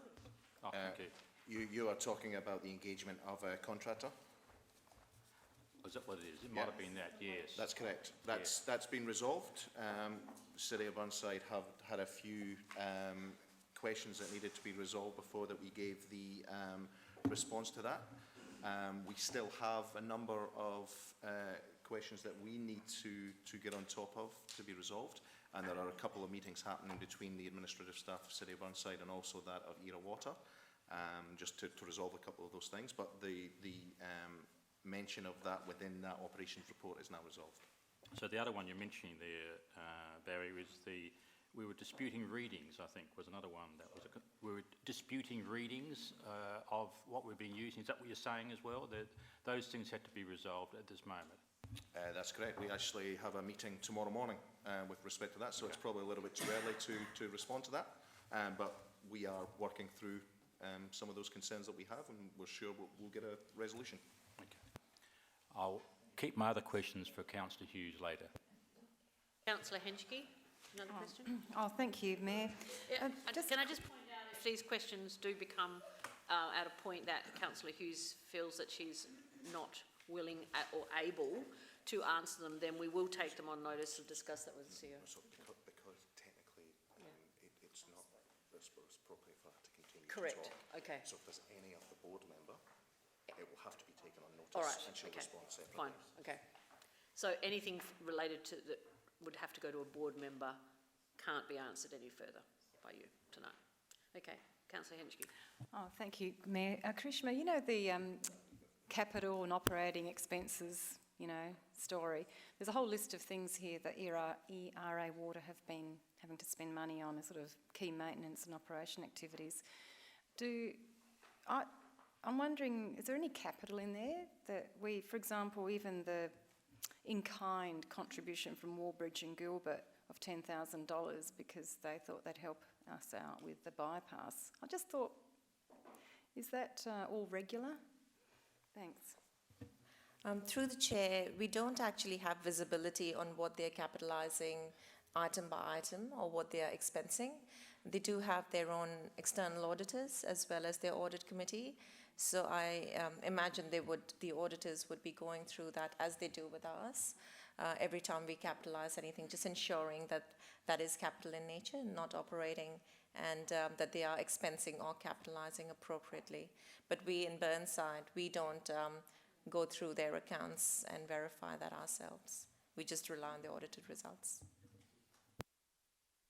Right, I have no other names or on the screen in front. So it started with Councillor Jones. I'll just move the motion. You happy to move the motion as it stands? Okay, those in favour? Those against? Carried, I think, unanimously. Sorry, Councillor Heward, did you have your hand up initially? Okay, sorry. We move to report from City of Burnside board member. Happy to move as read.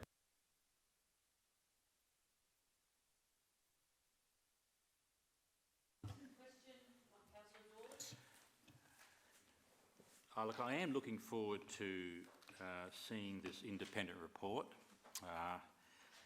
You know, I am concerned, like it's been raised tonight, like the Felixstowe pond leak, the biofilters not working to capacity, water quality issues, low pressure issues from Burnside reserves, contracts costing more than $500,000, etc., etc. So I'm just hoping that this independent report, and I know that Councillor Hughes is keeping a very close eye on everything, does tell us that is this scheme feasible or not. So just a comment from me. That's simple as that. So put it to the vote. Those in favour? Those against? Carried unanimously. Report. Councillor Cornish moved. Councillor Hughes seconded. Thank you, Alan and Karishma. Favour? Those against? Carried unanimously.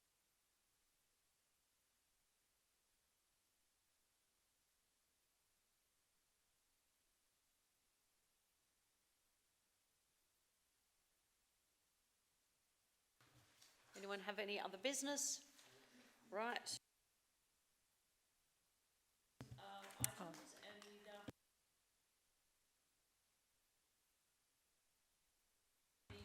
Happy to move into confidence.